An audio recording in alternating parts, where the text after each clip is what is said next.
Welcome to Washington. I'm really thrilled that we were able to work with you to be here in what is now known as the Kennedy Caucus Room. It was the Russell Caucus Room. It was renamed after the late Senator Ted Kennedy, who is a champion of so many issues that we collectively care about.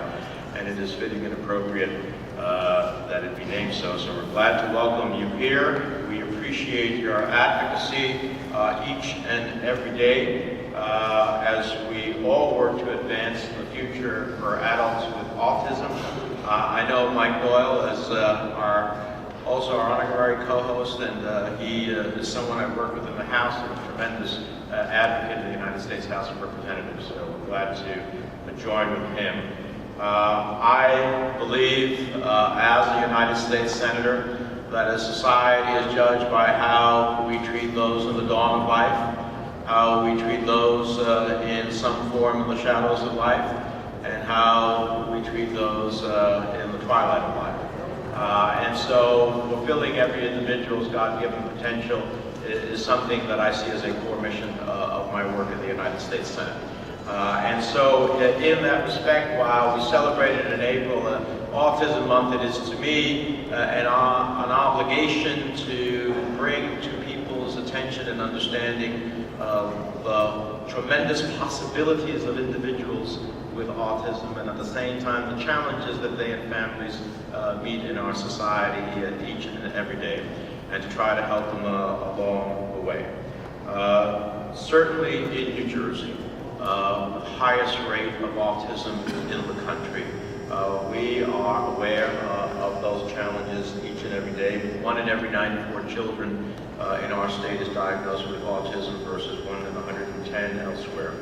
And I have heard from so many parents who shared their experiences with me, their heart-wrenching struggles, with complexities in so many different ways. Certainly the healthcare system, but also about opportunities for their adult children, about the question of housing for them, and that's why I am committed as the Housing Subcommittee Chairman to move legislation, the Frank Melville legislation, that will move us into an opportunity to create a place to call home for those who are now adults and in fact should have an opportunity for self-sufficiency and a place to call home along the way. We have such a demand, and I believe the federal government can incentivize the growth of that opportunity.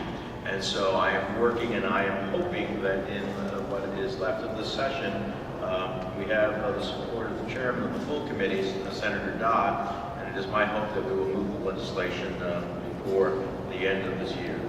I also understood very clearly that a person with autism has, in fact, a lifetime cost of care that can reach as high as $3.2 billion. And for the average family, that is just an enormous challenge along the way.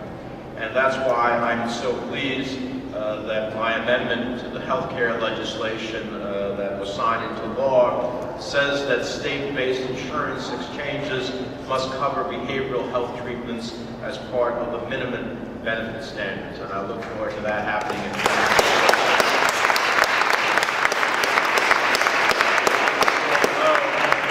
We all know that applied behavioral analysis is a behavioral health treatment for people with autism. But we also know that unless it is explicitly spelled out that these treatments mean a covered benefit, people with autism will not likely get the full range of benefits that they need. So I'm thrilled that as a member of the Finance Committee, made as part of the new law, I believe that more children and adults with autism in New Jersey and across the country will get the interventions, services, and treatments they need, which studies have shown can produce significant long-term benefits to the individual and also long-term cost benefits to us collectively as a society. Finally, I do hope that we can move the Autism Treatment Acceleration Act that I have co-sponsored. My goal is to get to the cause, to do the research and development that gets us to the cause, that then seeks the appropriate cures, but in the interim deals with fulfilling the absolute capability of each individual. And I'll close on that. I think everyone here in this audience knows the incredible story of Temple Grandin, who has been named a hero in Time magazine.